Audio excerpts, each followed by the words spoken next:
Now we are entering the question and answer portion of our webinar, and we did receive some very good questions from you, and we will do our best to answer them in the time remaining. If we go a little bit over, you're welcome to stay online with us and see what we have to say, but let's dive into the questions. So there are two kind of main um, themes to our questions, and let's just focus currently first on the questions related to the orientation and or the language testing that Maureen discussed. So first question maybe for Lisa. What is the relationship between the graduate college and the specific department that the student will be studying in? The graduate college is here for helping you with university-wide things, like if you're looking for a fellow assistantship outside of your department, or we're also where you post your thesis at the end of school. We can help you with navigating the job market and finding academic and non-academic jobs. The grad college is also where you might go if there's a problem in your department, or if you have a question that you're not able to answer in your department. Your department is the first resource for things like what classes you should take. Your advisor is going to come from your department.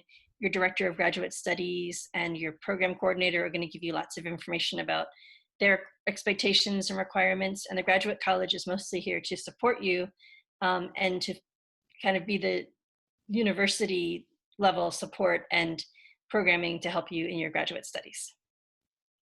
Wonderful. Thank you, Lisa.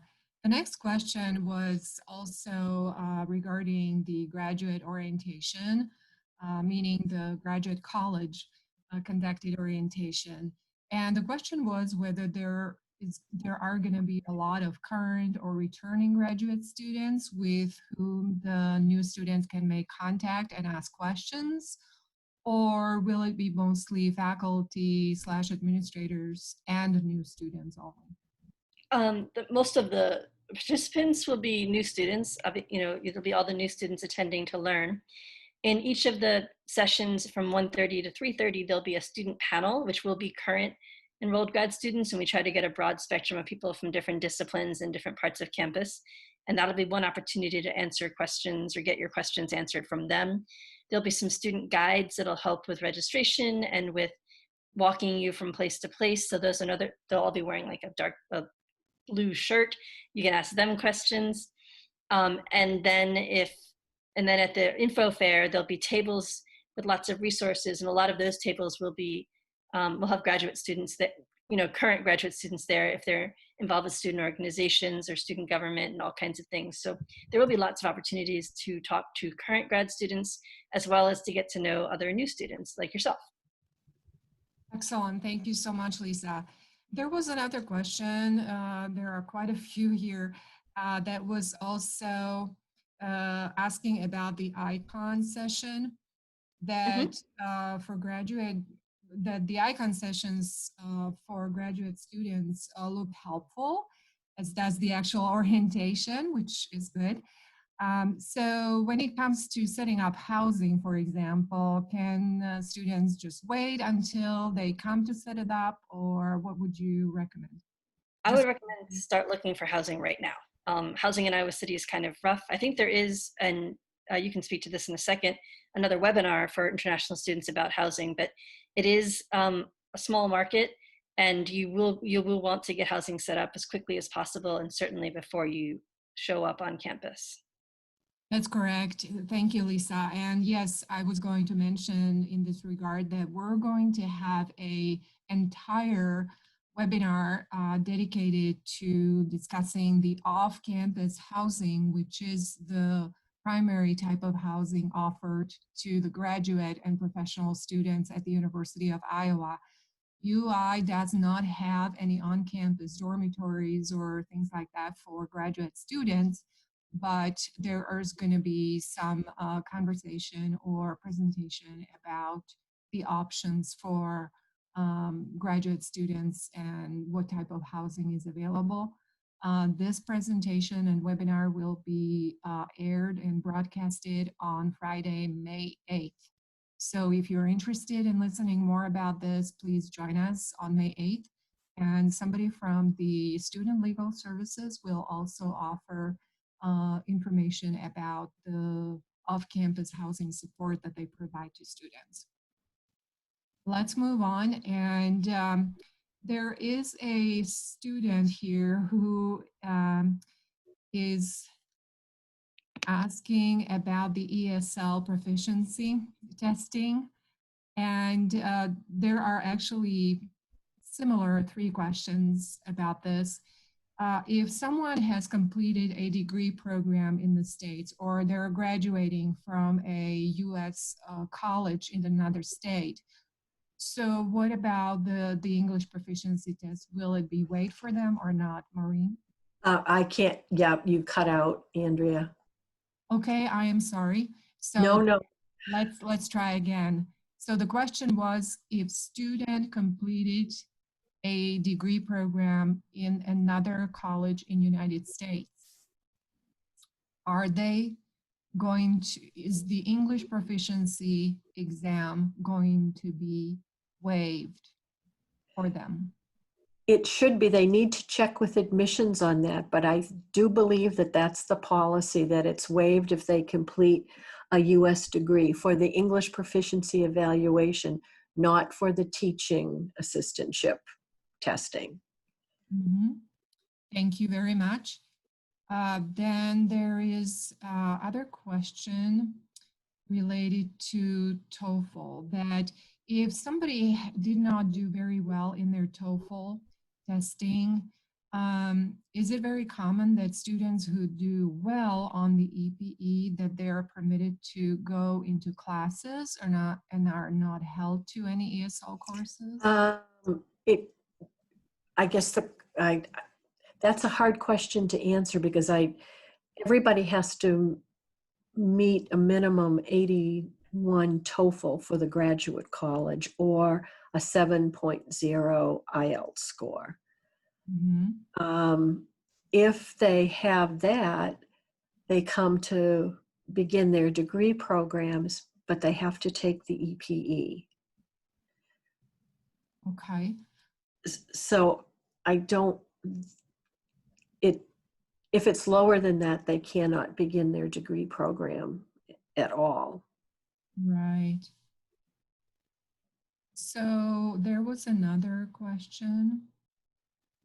So if someone is actually requested or will need to take an ESL course or courses, will they receive credit for them, and will they count toward their degree?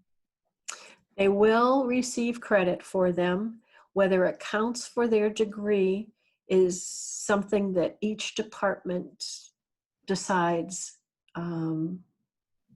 So they should check with the department. Occasionally, some departments will and others will not, but they do receive credit for it. Okay, thank you very much. The next question was actually, how required are both the ISS's orientation and the graduate college orientation? The student is concerned about if the situation during the summer with the flights and visa is not going to improve due to COVID-19. They may not be able to take them or participate in time. Would you want to start, Brandon or Lisa? Or I can go ahead and start first, I guess.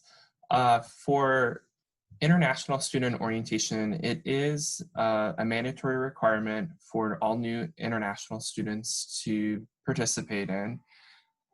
We understand that right now with COVID-19, there is a lot of uncertainty, and the situation is very fluid. And so the University of Iowa is planning on resuming face-to-face instruction for the fall. And our plan is to have orientation and we're hoping that the situation will improve. So we know currently U.S. consulates and embassies are not currently open and scheduling routine visa appointments. And so our hope is that the situation will improve, that will allow students to be able to apply and receive a visa and be able to travel into the US and be able to start in time for orientation. If anything were to change, and again, the University of Iowa is very committed and focused on health and safety of the campus community. And so they're following all the latest guidance. And so if anything were to change, we would email and communicate with students about any type of change related to the orientation. The other thing is too, is however, if you are having, issues or difficulties, we would encourage you also to communicate with the ISSS-orientation@uiowa.edu email, because again, that will be the place that it would help us know if you are encountering difficulties being able to attend orientation. I'll turn it over to Lisa to talk about the grad college orientation. Right, and I'll just add that, like the International Student Orientation, our current plan is to have the live face-to-face orientation. We are having some kind of brief, early conversations about what that might look like if we moved it online, if, for instance, having large groups of people together isn't the best idea. And that would most likely be hosted somehow through the ICON site. But there'll be lots of notification about that from the graduate college, from your email. So you'll definitely know long beforehand if that's the case. And since the graduate college orientation, some departments require it, other departments just highly suggest it. But if you are not able to attend it, you can still get a lot of the information that we'd be giving to you there in the ICON site. Really the only thing that would be a big miss would be the info fair and the hearing from faculty and current students. That's just something that's really harder to recreate in the ICON site, but there'll be a lot of resources in the ICON site. So if you go through that, you'd have a pretty good knowledge of what you need to do to get ready to come to Iowa City. Thank you both very much. Appreciate it. Yes, there are many questions here that are related to the concerns about the COVID-19 situation and how it's affecting students' potential and perspective to get their visas on time, because we know that all embassies, U.S. embassies around the world are currently not processing visas. And so our hope is really that they will resume their operation gradually. And then we will be, again, like Brandon mentioned, communication will be crucial during this period. So please make sure to follow the University of Iowa email that you have currently set up and see what kind of messages we will be sending. So we're not going to answer each individual questions in this regard. There are quite a few. And again, we appreciate your understanding and patience as we will work with you on the alternatives. But I do have a question here, maybe Brandon, you can help answer, is that whom should the student contact if they have any visa queries before they arrive on campus? Yes, students should, I would still recommend that they communicate with the ISSS orientation email. If there's any type of visa issues or concerns that come up, our orientation team will be able to help answer those questions and help advise. Again, as we find out more information about the U.S. consulates and embassies resuming issuing visas, and if there's again any changes with how things are processed for visas too, we would of course communicate that with your University of Iowa email account. And thank you, Brandon. And in regard to one of the questions here about the processing of the I-20s, whether, in relation to the visa situation, visa issuance situation, we are processing them in the order we receive them, and we process them as usual. We're not, we're aware of the unusual situation, but we try to process them in the order that we receive them, and we contact you about that. And so we'll do our best to deliver the I-20s to you in time.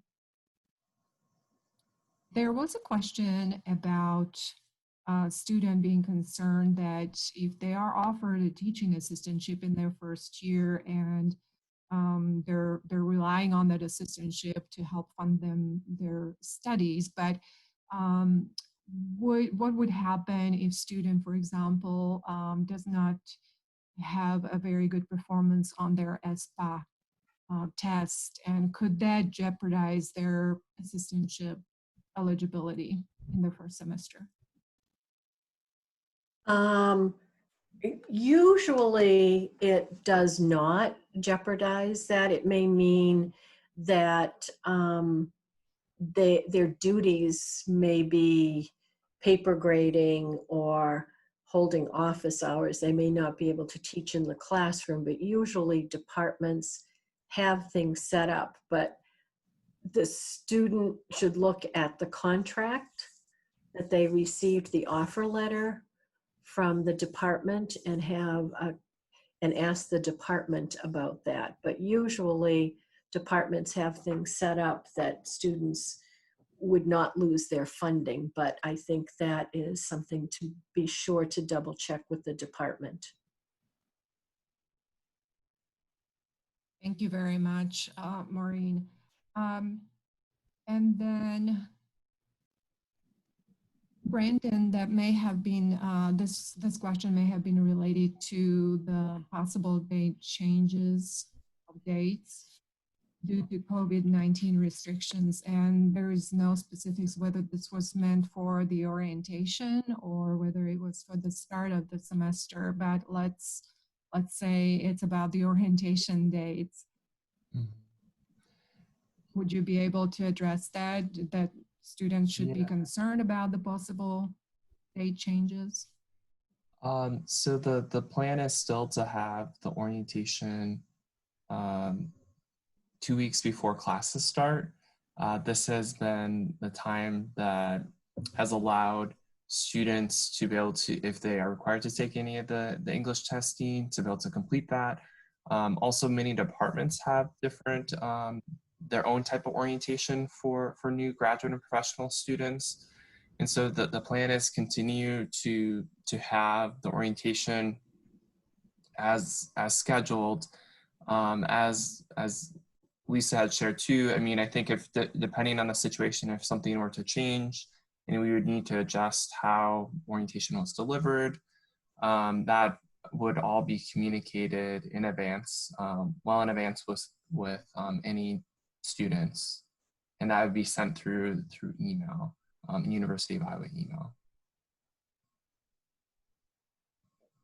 Great, thank you so much. And again, there are still some related questions to the COVID-19 situation, and we will do our best to address those. And Maureen, there was one more question here that I noticed. Are there any tentative dates for the teaching tests for English proficiency? Perhaps this was meant to be for teaching assistants for the ESPA testing. It should be on our website, the dates for that. Okay, great. That's perfect. And I believe that this closes our Q&A portion of the webinar. And I just posted in the chat function a little request for the participants to please complete a brief webinar survey that will help us improve our content or the performance or the information that needs to be provided to you during the webinar. So please give us your feedback if you liked it or if you have any suggestions. We appreciate that.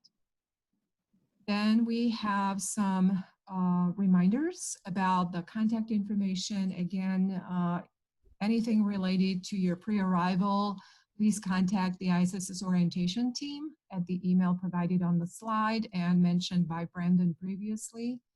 And then also as well, Brandon mentioned earlier the website, which is a wonderful resource for new international students, and it's international.uiowa.edu/new-students.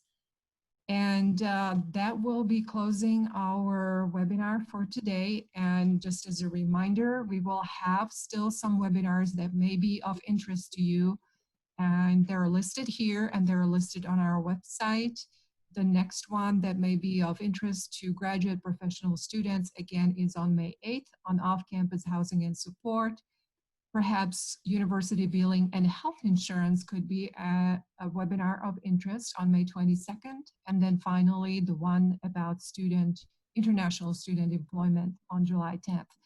So thank you so much for attending our webinar today. We appreciate your questions. We appreciate you joining us, and we look forward to having you join us again on the next webinar.